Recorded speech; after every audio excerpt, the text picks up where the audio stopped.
Breaking news mga kababayan. Naku po, eto na. Mini bloodbath po ito. Ungab, binira ang impeachment ni Inday Sara, mga kababayan. Dahil nga po parang isa itong political harassment. Kaya dito mga kababayan, talagang pati Korte Suprema pumapalag na. Ibinasura na ang impeachment ni Sara. Kaya mga kababayan, panoorin po natin ang reaksyon ni Ungab na talagang binakbakan yung mga buhaya sa Kongreso. Kasi akala mo sinong mga malilinis kung i-compare po natin ang kredibilidad ni Inday Sara at itong mga Terry Ridon, sila De Lima, sila Luistro, kung sino-sino pang mga congressman na Maleta Boys, sila Benny Abante, yan ang klaseng mga opisyal ng gobyerno ang magi-impeach kay Sara na hindi natin kakikitaan ng malinis na konsensya. Puro nasa listahan ito ng mga sundalong Marines, mga kababayan, na mga sangkot sa mga karimarimarim na pagnanakaw sa ating bayan. So ngayon po mga kababayan ko, hindi na natin na patatagalin pa itong pasabog ni Isidro Ungab ng Davao 3rd District. Ito po, magugulat kayo. Panoorin po natin sa dulo mga kababayan, may banat po si Inday Sara dito at si Marcoleta. Panoorin po natin. Magugulat talaga kayo. Natin ipupursige ito, it's more of a political harassment or a political persecution. Hindi naman ito accountability. Kasi kung accountability, you should be able to present hard evidence, hard proof. Dapat corroborated na yung testimony ni Madriaga, meron na siyang i-present ng mga detalye. Mas maganda pa yung ginawa ng Marines. Meron pa yung silang pictures. Bilisan na lang nila kasi mas alam naman natin yung resulta already. Alam na natin kung anong mangyayari dyan. Alam na natin kung anong resulta ng botohan dyan sa Committee on Justice. Idiretso na lang nila sa plenary para mapagbotohan na doon sa plenary. O para sa akin, bakit pa natin pahabain yung proseso? Mas malaking problema na ating hinaharap ngayon, yung giyera sa Iran.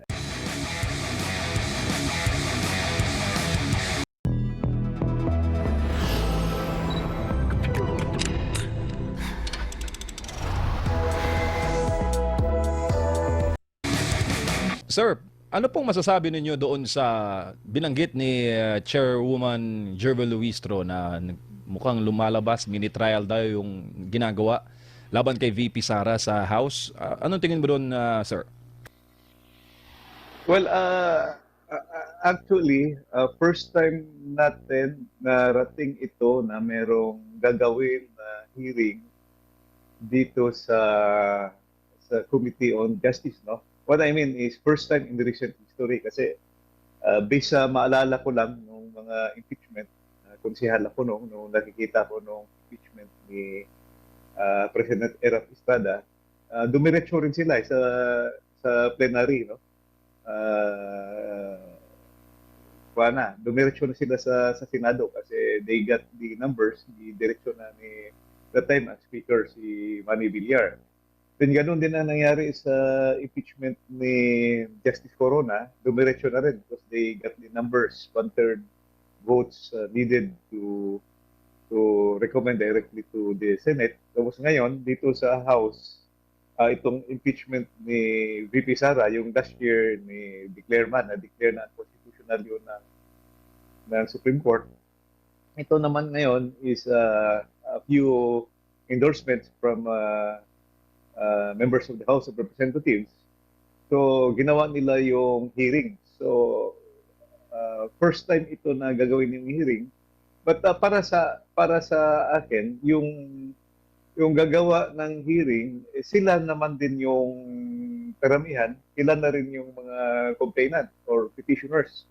Considering na halos bumoto na sila lahat doon sa doon sa sufficiency in form and substance. So there were 54 votes already. So at saka yan, narinig natin kanina at actually hindi ko kabisado yung rules dito sa Committee on Justice kasi hindi ako member ng Committee on Justice, but I heard this morning that yung palang lawyers are not allowed to question or pro-examine the witnesses. Doon na sa Senado pala yung gagawin. Yung allowed lang na mag-question, yung members ng Committee on Justice. Yung non-members daw, hindi rin pwedeng directly magtanong. Pwede lang ng manifestation yata. So, that we would like to see in the coming hearings kung ano ang procedure talaga na gagawin. Kasi kung hindi pwede magsalita yung mga abogado ni Vice President Sara Duterte to question the evidence, to question or to scrutinize the evidence or to cross-examine the witness, so idiretso na lang doon sa Senado para merong right to due process yung accused, no? Or yung Totoo nga naman mga kababayan. Bakit hindi pwedeng i-cross examine yung mga witness na pinagtatatanim nila?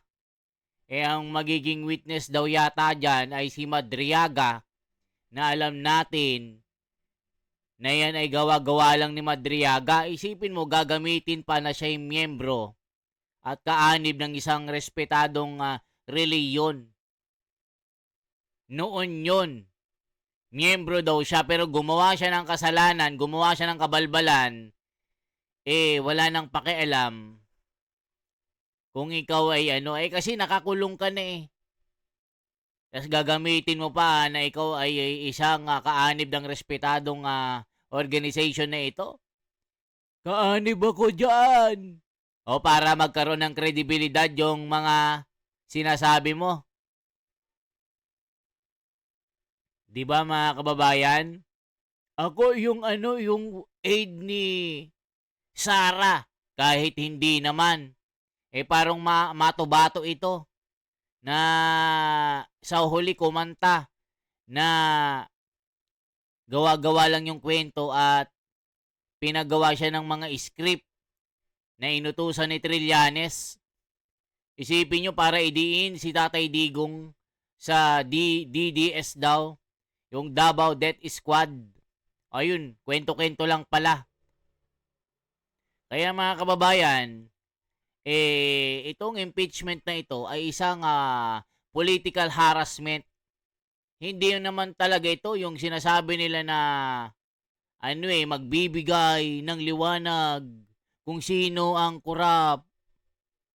Malalaman ng katotohanan para mawala ang korupsyon. Pero, mga kababayan, yung mga nag-i-impeach, mga korap, saan ka nakakita ng ganitong hustisya? Walang kredibilidad ang mga nag-i-impeach. Puro nasa listahan ng mga sundalong Marines. Nandyan sila Benny Abante, si Pastor, si Dila Boy. Yan, pinakita ni Sara Duterte na allegedly mali-maleta ang natanggap kasama ni Tito Soto, nila Erwin Tulfo, Loren Legarda, at marami pang mga congressman na kurakot na ayaw umimik, ayaw makisali sa investigation ng 18 Marines kasi nga madadamay sila kasi malalaman at mauungkat ang mga baho ng mga ito. Kita nyo si Lacson. Ang kinasuhan niya si Marcoleta dahil sa SOSE, indirect bribery, tumanggap ng pera o nung nangyari nakanaka, absuelto sa COMELEC. Yung pala walang kasalanan si Marcoleta. O kita nyo si Lacson. Magaling na investigator na, magaling pang manghuhula. O ngayon, nasampal ng COMELEC. Nasampal ni Garcia. O ngayon, si Garcia gumawa ng tama. Ngayon, iiyak si De Lima ngayon. nagngangangaw sa COMELEC. O tuloy pa natin. Paano sinuplak ni Isidro Ungab na congressman ng 3rd District ng Davao? Ito po. Yung ini-impeach na officer. Pero Kong, ano tingin mo sa reklamo na dineklarang sufficient ano, kanina ni Congresswoman Luistro, no? Sa committee, nakitaan nila po ng sufficiency. Ano yun? Yung pa rin ba, tingin mo, yung reklamo last year, tapos inaprobahan kanina, Kong?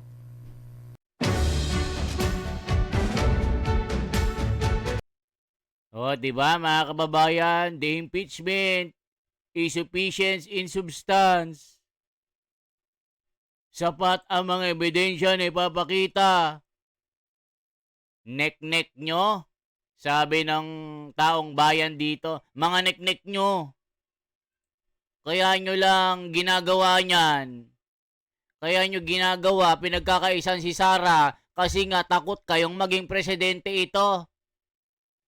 Kasi nga, pag naluklok si Sara na maging presidente kapalit ng angag-angag, yari kayo. Kasama kayo sa ipapatapon sa West Philippine Sea, sa purgatorio, kasi nga, mga maleta boys kayo. Yan ang sinasabi ng karamihan na milyong-milyong mga taong bayan dito. Mga tangalista, naniniwala pa rin sa 20 pesos na bigas na pangako ni Ungag-Ungag. Hanggang ngayon, nangangako pa din. Sasabihin niya, nagsisimula na, libre na, hang sakay, nek-nek mo. Sumakay ako ng jeep, hindi naman libre. Hindi na magtataas ang presyo ng pamasahe, nek-nek mo, nagtaas na, 14 na nga. Bubulagin mo na naman. Bubudulin mo na naman ng mga Pilipino. Sasabihin mo, wala nang bayad sa mga DOH hospital. Wala nang billing. Nek-nek mo.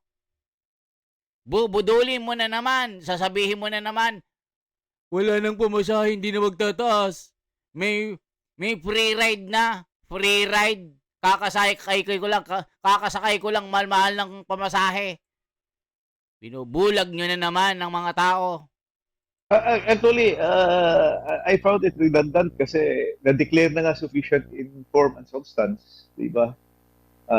Yun yung before nag-reply. So, nag-reply nga si Vice President sa articles of impeachment. Ngayon na nag-reply na, gumawa naman sila ng panibagong ruling based on the hearing kanina na sufficient in ground, then bago sila mag-proceed, no?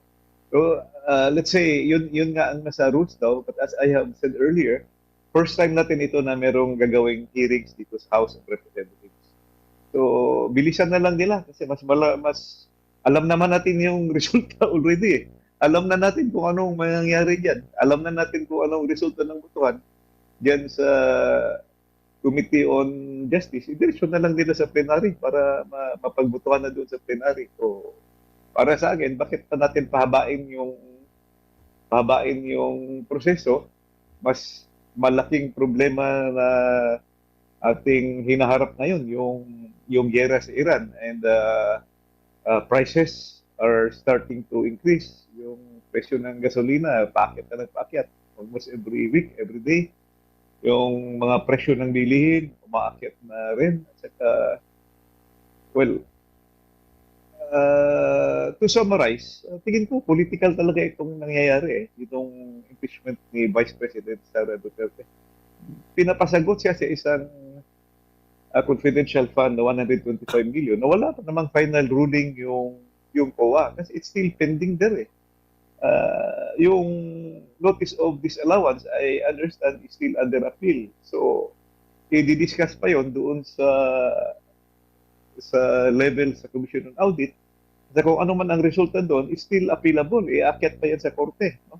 Iakyat pa yan sa Supreme Court. So, parang inunahan na yung iunahan na yung resulta doon wala pang final judgment or final decision, yung final notice of disallowance, ginawa ng kaso agad to impeach. So, in other words, you can only impeach a person kung meron ng grave offense. Hindi pa ma-consider na offense yan kasi it's still pending.